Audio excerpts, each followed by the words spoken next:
Toby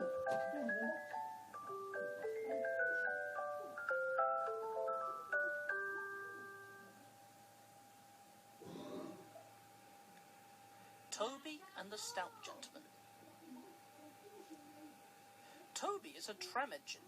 He is short and sturdy, he has cow catchers and side plates, and doesn't look like a steam engine at all. He takes trucks from farms and factories to the main line, and the big engines take them to London and elsewhere. His tram line runs along roads and through fields and villages. Toby rings his bell cheerfully to everyone he meets. He has a coach called Henrietta, who has seen better days. She complains because she has few passengers. Toby is attached to Henrietta and always takes her with him. She might be useful one day, he says.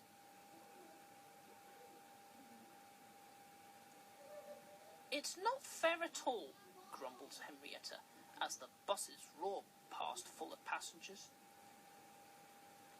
She remembers that she used to be full, and 9 trucks would rattle behind her. Now there are only 3 or 4, for the farms and factories send their goods mostly by lorry. Toby is always careful on the road. The cars, buses and lorries often have accidents. Toby hasn't had an accident for years, but the buses are crowded and Henrietta is empty. I can't understand it, says Toby the Tram engine.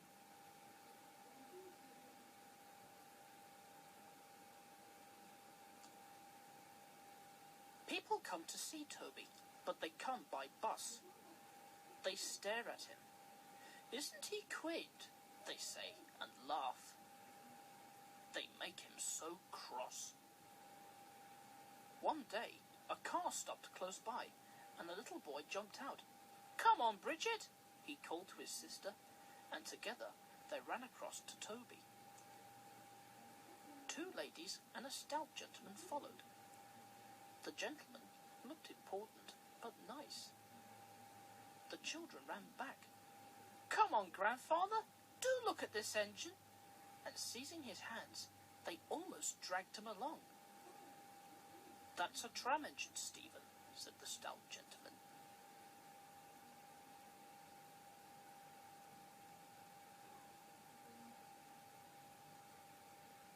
"Is it electric?" asked Bridget. "Whoosh!" hissed Toby crossly. "Shh, shh," said her brother. "You've offended him." "But trams are electric, aren't they?" "They are mostly," the stout gentleman answered, "but this is a steam tram." "May me go in it, grandfather, please?" The guard had begun to blow his whistle. "Stop!" said the stout gentleman, and raised his hand.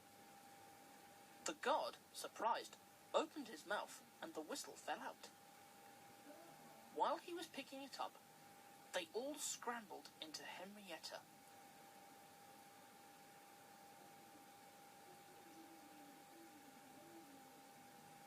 "Hip, hip, hooray!" chanted Henrietta, and she rattled happily behind. Toby did not sing. "Electric indeed, electric indeed," he snorted. He was very hurt. The stout gentleman and his family got out at the junction, but waited for Toby to take them back to their car. "What is your name?"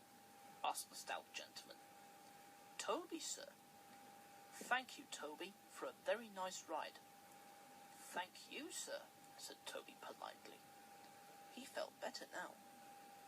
This gentleman, he thought, is a gentleman who knows how to speak to engines.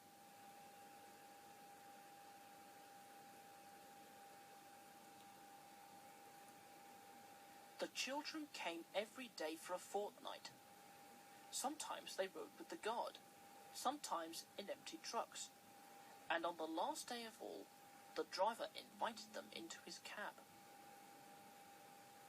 All were sorry when they had to go away. Stephen and Bridget said thank you to Toby, his driver, his fireman, and the guard. The stout gentleman gave them all a present. "Peep, peep, peep, peep," whistled Toby. "Come again soon." We will," called the children, and they waved till Toby was out of sight.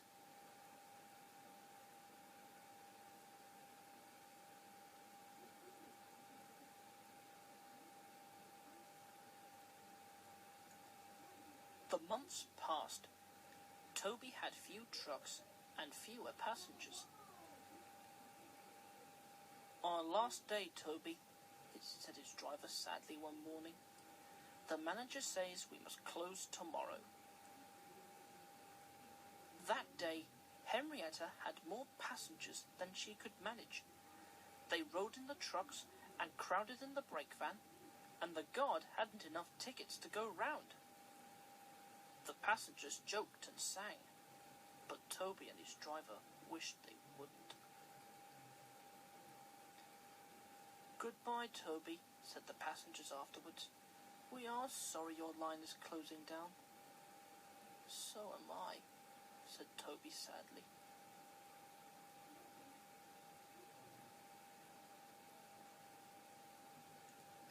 The last passenger left the station, and Toby puffed slowly to his shed. "Nobody wants me," he thought, and went unhappily to sleep. Next morning, the shed was flung open, and he woke with a start to see his fireman dancing a jig outside. His driver, excited, waved a piece of paper. "Wake up, Toby," they shouted, "and listen to this. It's a letter from the stout gentleman." Toby listened, and... But I mustn't tell you any more, or I should spoil the next story.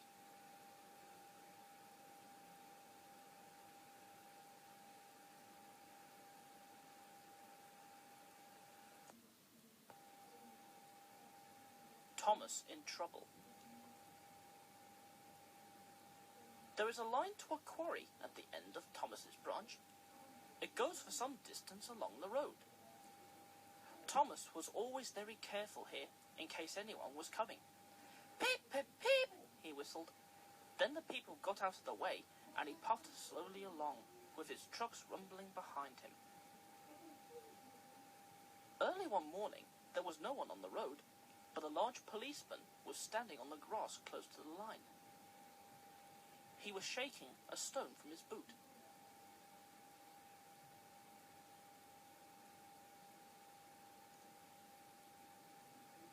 Thomas liked the policeman. He had been a great friend of the constable who used to live in the village, but he had just retired. Thomas expected that the new constable would be friendly too. "Peep, peep," he whistled. "Good morning." The policeman jumped and dropped his boot.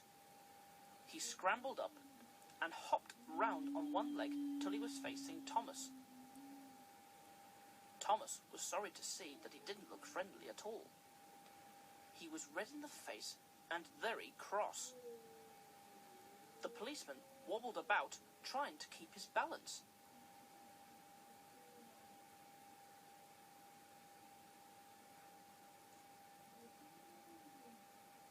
"Disgraceful!" he spluttered. "I didn't sleep a wink last night, it was so quiet, and now engines come whistling suddenly behind me. My first day in the country, too." He picked up his boot and hopped over to Thomas. "I'm sorry, sir," said Thomas. "I only said good morning." The policeman grunted, and leaning against Thomas's buffer, he put his boot on. He drew himself up and pointed to Thomas. "Where's your cow-catcher?" he asked accusingly. "But I don't catch cows, sir."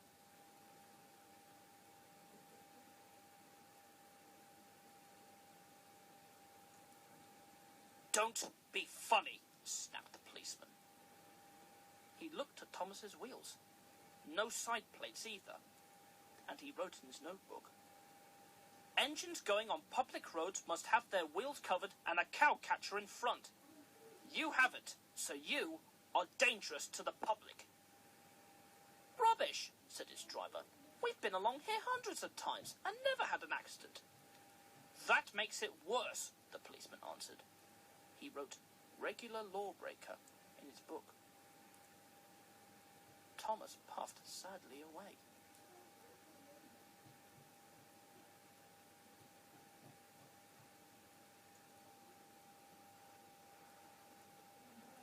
The Fat Controller was having breakfast. He was eating toast and marmalade. He had the newspaper open in front of him, and his wife had just given him some more coffee. The butler knocked and came in. "Excuse me, sir, but you are wanted on the telephone." "Bother that telephone," said the Fat Controller. "I'm sorry, my dear," he said a few minutes later. "Thomas is in trouble with the police, and I must go at once." He gulped down his coffee and hurried from the room.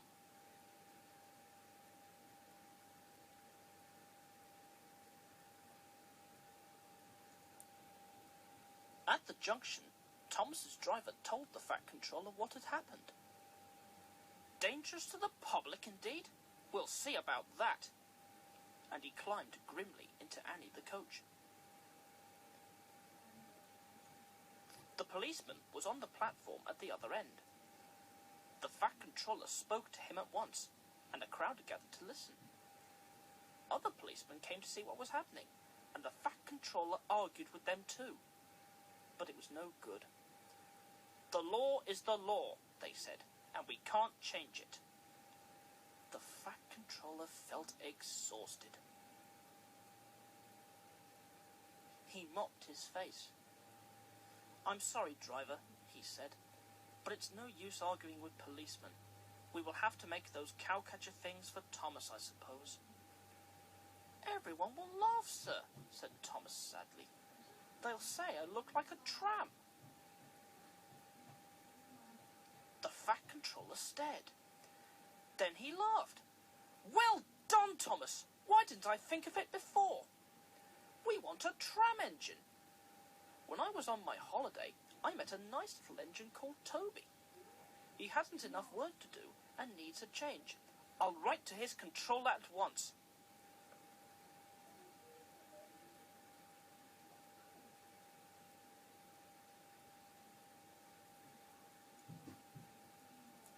A few days later, Toby arrived. "That's a good engine," said the Fat Controller. "I see you've brought Henrietta." "You don't mind, do you, sir?" asked Toby anxiously. "The station master wanted to use her as a hen house, and that would never do." "No, indeed," said the Fat Controller gravely. "We couldn't allow that." Toby made the trucks behave even better than Thomas did.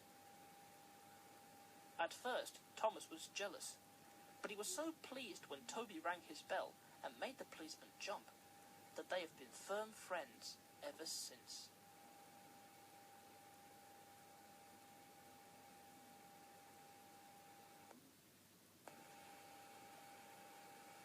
Dirty objects.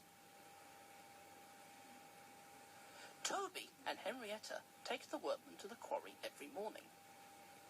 At the junction, they often met James. Toby and Henrietta were shabby when they first came and needed new paint. James was very rude. "Ugh, what dirty objects," he would say. At last, Toby lost patience. "James," he asked, "why are you red?" "I am a splendid red engine," answered James loftily. "Ready for anything. You never see my paint dirty." "Oh," said Toby innocently, "that's why you've once needed boot laces. To be ready, I suppose."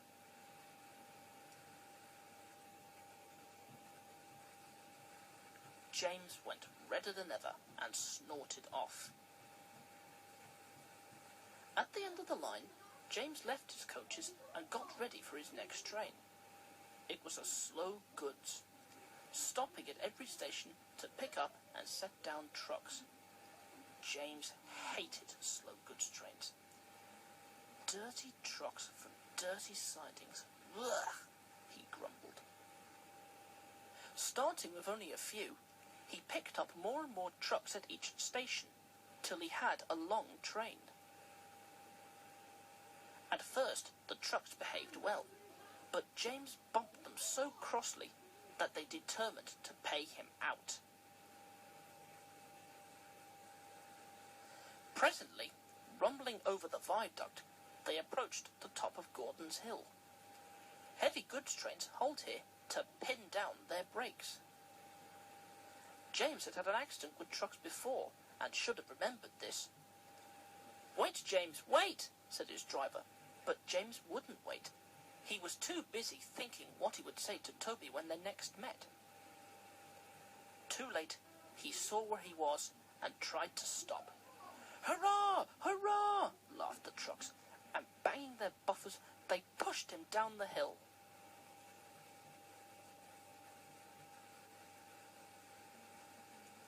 The guard tightened his brakes until they screamed.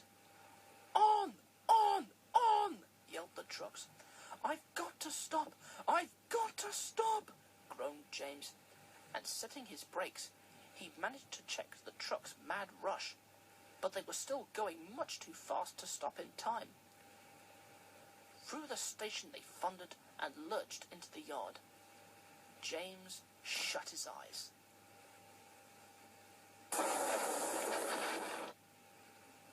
There was a bursting crash, and something sticky splashed all over him. He had run into 2 tar wagons and was black from smoke box to cab.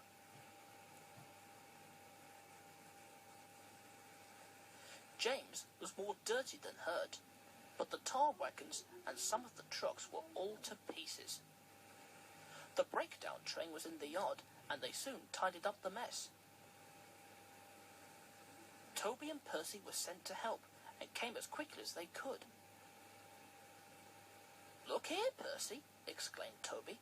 "Whatever is that dirty object?" "That's James, didn't you know?" "Well, it's James's shape," said Toby thoughtfully. "But James is a splendid red engine, and you never see his paint dirty." James shut his eyes and pretended he hadn't heard.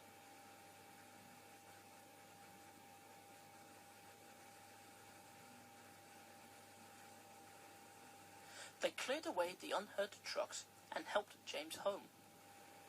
The fat controller met them. "Well done, Percy and Toby," he said. He turned to James.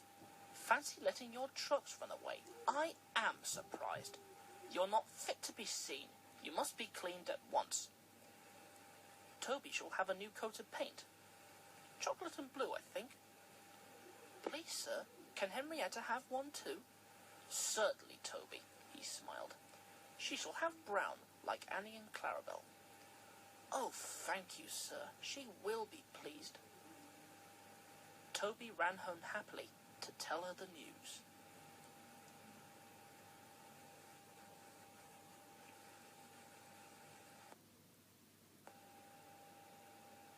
Mrs. Kindly's Christmas.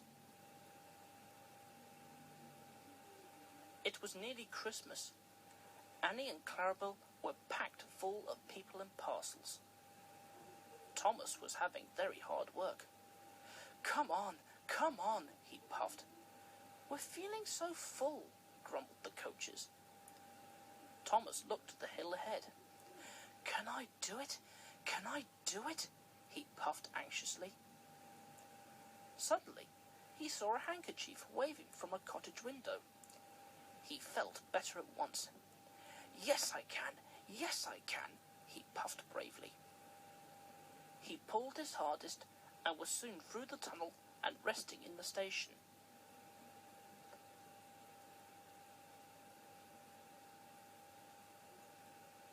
"That was Mrs. Kindly who waved to you, Thomas," his driver told him. "She has to stay in bed all day." "Poor lady," said Thomas. "I am sorry for her." Engines have heavy loads at Christmas time, but Thomas and Toby didn't mind the hard work when they saw Mrs. Kindly waving. But then it began to rain. It rained for days and days. Thomas didn't like it, nor did his driver.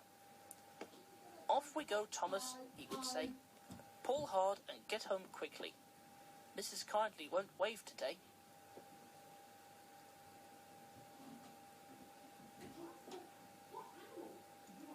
But whether she waved or not, they always whistled when they passed the lonely little cottage. Its white walls stood out against the dark background of the hills. "Hello," exclaimed Thomas's fireman one day. "Look at that!" The driver came across the cab. "Something's wrong there," he said. Hanging, flapping, and bedraggled from a window of the cottage was something that looked like a large red flag. "Mrs. Kindly needs help, I expect," said the driver, and put on the brakes. Thomas gently stopped.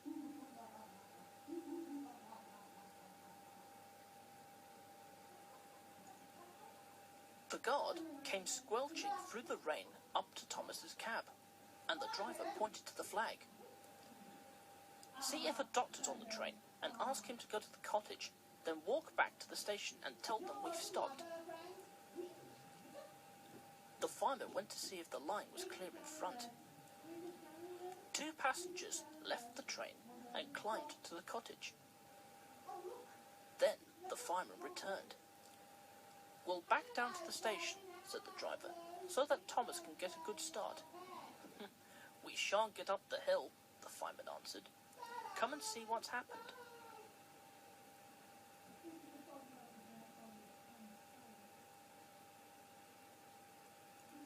They walked along the line round the bend. "Jiminy Christmas!" exclaimed the driver. "Go back to the train. I'm going to the cottage." He found the doctor with Mrs. Kindly. "Silly of me to faint," she said. "You saw the red dressing gown. You're all safe?" asked Mrs. Kindly. "Yes," smiled the driver. "I've come to thank you. There was a landslide in the cutting, doctor, and Mrs. Kindly saw it from her window and stopped us. She saved our lives." "God bless you, ma'am," said the driver, and tiptoed from the room.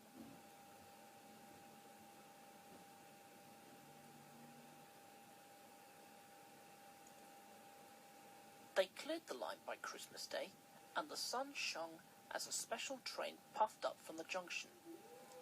First came Toby, then Thomas with Annie and Clarabel, and last of all, but very pleased at being allowed to come, was Henrietta. The Fat Controller was there, and lots of other people who wanted to say thank you to Mrs. Kindly. "Peep, peep, peep, peep, Happy Christmas," whistled the engines as they reached the place. The people got out and climbed to the cottage. Thomas and Toby wished they could go too.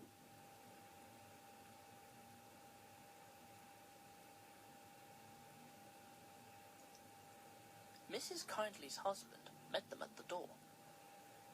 The Fat Controller, Thomas's driver, fireman, and guard went upstairs, while the others stood in the sunshine below the window. The driver gave her a new dressing gown to replace the one spoiled by the rain. The guard brought her some grapes, and the fireman gave her some woolly slippers and promised to bring some coal as a present from Thomas next time they passed. Mrs. Kindly was very pleased with her presents. "You are very good to me," she said.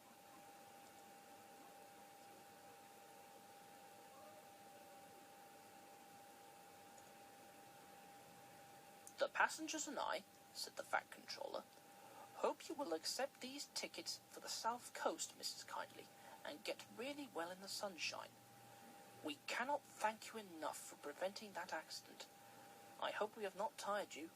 Goodbye, and a happy Christmas." Then, going quietly downstairs, they joined the group outside the window and sang some carols before returning to the train. Mrs. Kindly is now at Bournemouth, getting better every day, and Thomas and Toby are looking forward to the time when they can welcome her home.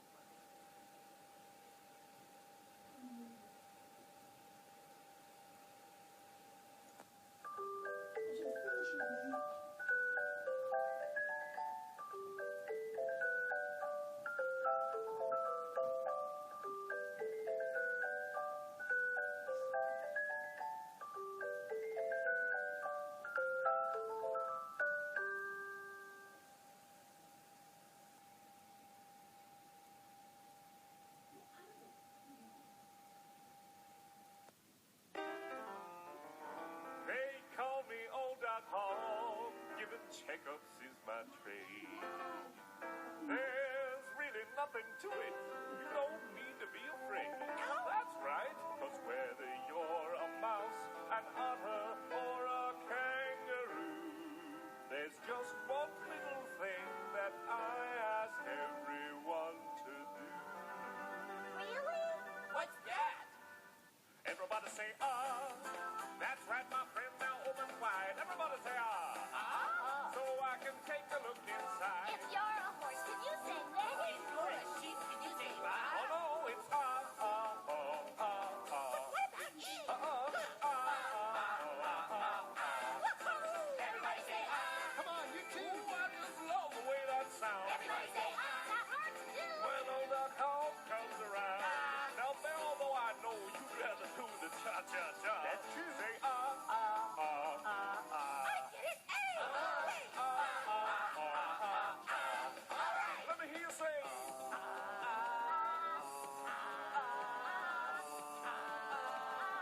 Everybody say ah. Let's sing it out. Let's sing it loud. Everybody say ah. And make your own dog hall proud. If you're a dog, can you say woof? Could a frog get by with ribbit? But a donkey trying hee-haw. No way. At Christmas time, before you sing your pals, la la la la. Everybody say ah, ah, ah, ah, ah. Got it. Oh! Say ah. One more time, hurrah! Everybody say ah.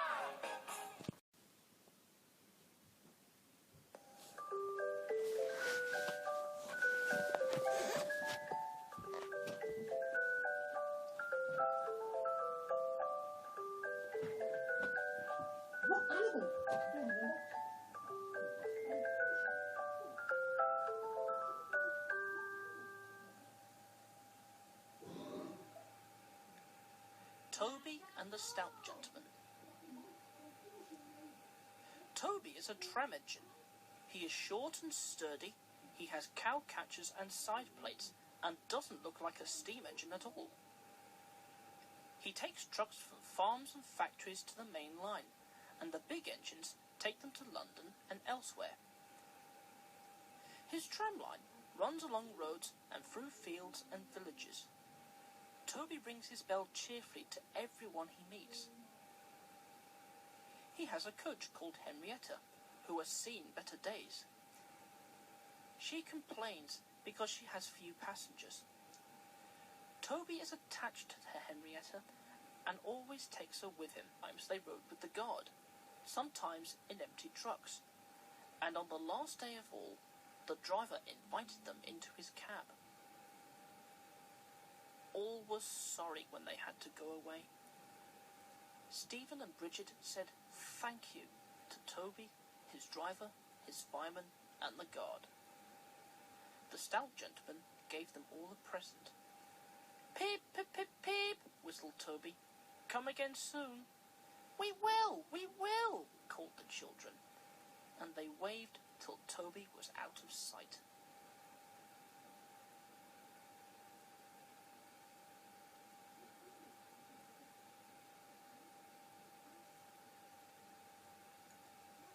The months passed. Toby had few trucks and fewer passengers. Our last day, Toby, said his driver sadly one morning. The manager says we must close tomorrow. That day, Henrietta had more passengers than she could manage. They rode in the One day, a car stopped close by, and a little boy jumped out. Come on, Bridget, he called to his sister, and together they ran across to Toby. Two ladies and a stout gentleman followed. The gentleman looked important, but nice. The children ran back. Come on, grandfather, do look at this engine. And seizing his hands, they almost dragged him along. That's a tram engine, Stephen, said the stout gentleman.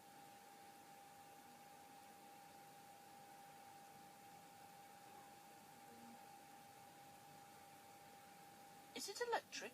Asked Bridget. Whoosh! Hissed Toby crossly. Shh, shh, said her brother. You've offended him. But trams are electric. aren't they? They are mostly, the stout gentleman answered, but this is a steam tram. May me go in it, grandfather, please? The guard had begun to blow his whistle. Stop! Said the stout gentleman, and raised his hand. She might be useful one day, he says.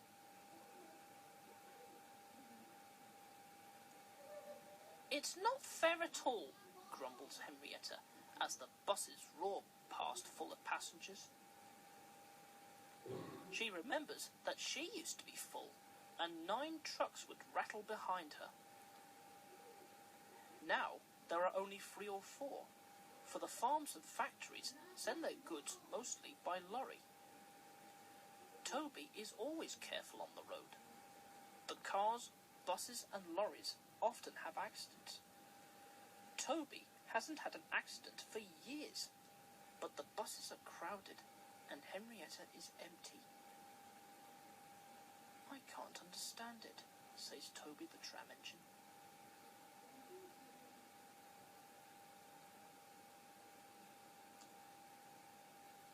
People come to see Toby, but they come by bus. They stare at him. Isn't he quaint, they say, and laugh. They make him so cross. God, surprised, opened his mouth and the whistle fell out. While he was picking it up, they all scrambled into Henrietta.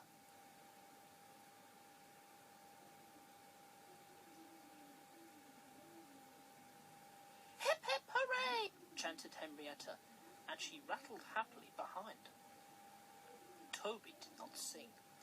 Electric indeed, electric indeed, he snorted.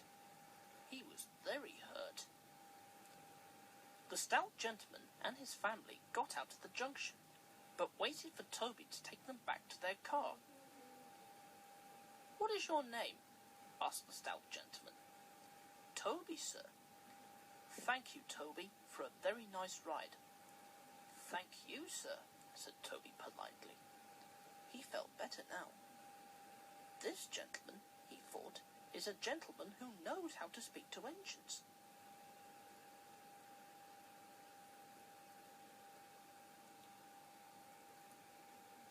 The children came every day for a fortnight. Sometimes